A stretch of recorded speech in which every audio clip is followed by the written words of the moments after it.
Good morning, my friends. Welcome back to another Coffee and a Card with Barb. This is where we have a fun little chat and then we make a card. And the cards are usually very simple. I do have a fun card for you today that's, like I said, fairly simple, but might be teaching you a new technique. Depends on what your stamping background is like.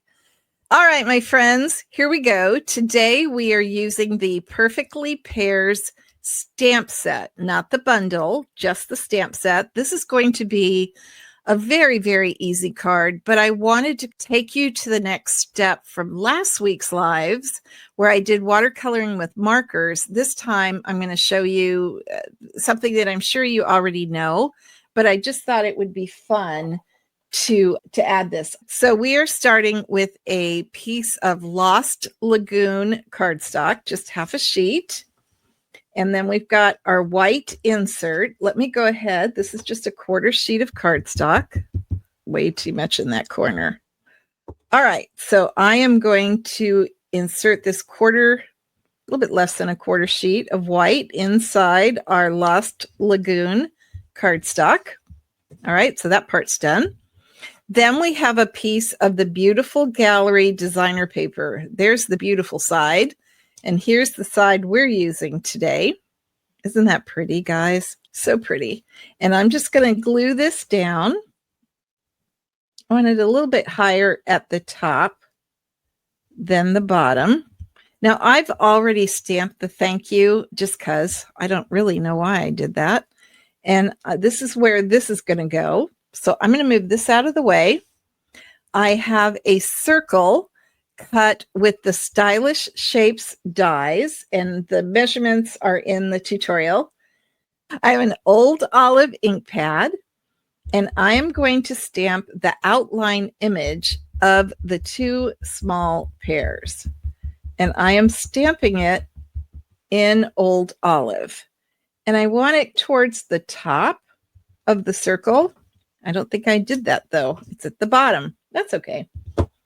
You really want this up a little bit higher, and you'll see why when I do this again. And I'm just going to move this old olive over. And I have Daffodil Delight, and I'm going to ink up the double pears. Now, this is a two-step stamping plus a distinctive stamp, which we've talked about before. Oh, I have to be able to see what I'm doing here, folks. Okay, I think I got that in the line. I've got a microphone over here and a light up here, so it's kind of blocking my way. All right. Now, what we're going to do is we are going to watercolor with ink. And there's a couple of ways we could do this. Last week, I did it with markers. I could press on my ink pad really heavily, and that would put ink on the inside. But now I figure some of you might have the same issue I have, which is as my hands get more arthritic, I find it harder to squeeze those ink pads. So what I'm going to do is I'm going to take some old olive, which remember, that's what we stamped this in. And I'm just going to put a little bit on one of my acrylic blocks. Now, we don't carry these anymore. As I mentioned last week, these are no longer being manufactured. You might be able to find something similar online. Basically, it's a water painter, or also known as an aqua painter. It comes in different names. And there's water in the barrel.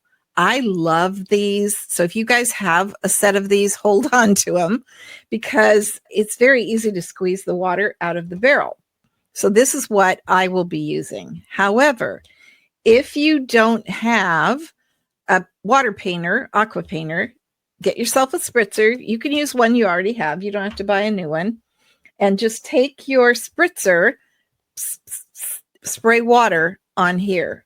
No, I can't do it. There we go. And then it's going to look like that. Can you see how the water is running? And then you can just use a regular old paintbrush. So you don't need anything fancy for this technique, okay? So what I'm going to do, I don't want it too wet, is I'm just going to add ink. Am I on camera range? Let me look up. Yes. And because I also stamped this in Old Olive, the water is going to run the ink a little bit. So I don't need a lot of ink. I have way more ink on this block than I need. Way more, friends. And then I just kind of move the water around. And you want a really fine tip because this is a very small image. Okay. Now I'm going to take a baby wipe. Let me grab it. And honestly, I like how those pears turned out. So I'm going to clean my water brush, get all that Old Olive off. Make sure, because I don't want to get green in my yellow. So it's clean now. Okay. And if you don't like how this stamped, you could take more daffodil, just like we did with the Old Olive. But I kind of like how this turned out. So what I'm going to do is I'm just going to very lightly, there is like no water on this brush. Hold on. There we go. And I'm just going to very lightly blend the ink. And I think you'll be able to see that it also kind of moves into where I was off on my stamp a little bit. And it brightens up the color. Can you guys see that? I don't want to do too much into that white space because I like that white space. There we go. What do you guys think? It just kind of adds, oops, I need to clean off my brush so I don't screw up on my next project. Anybody else do that? I do that all the time. I love watercoloring. For me, it is so therapeutic. Okay, so now I'm going to glue on my strip of Daffodil Delight cardstock. I just want a little bit of glue. Okay, and this is cut so that it goes all the way across the front of our card. We want to make sure it's straight. Okay, and now what I'm going to do, I'm going to do something a little different. You may have noticed that on the sentiment strip, I stamped it to the right. And the reason why I did that is I'm going to put glue right here. And this is my cheat step, guys. In case you wonder why I do this, it's so that I can match it up exactly where I want it. But the mistake I often make is I don't watch how I do the pears. Eeks.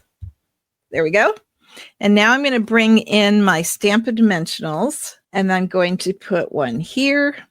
I like to put one right here where the end of the paper is so that it really holds it down. And now what I'm going to do is I'm going to add this to my card. And the way I'm going to line it up is I'm going to put this right against the edge of this paper. And I want it up so that I'm really at a bad angle. I hope that's where I want it. Yep, that's good.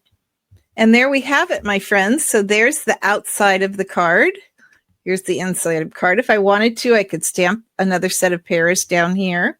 Very simple card, but I like how the pears were colored. I like the subtlety of that designer paper. And I love Lost Lagoon, one of my favorite colors. Okay, let me move my camera back. Woo! That was a lot because I was staring right in the sun. The sun came out. There's a song there somewhere, right? I will see you next week. Can't wait to talk to you again. Have a great creative week and a great Memorial Day weekend. I almost forgot about that. Talk to you later, friends. Bye.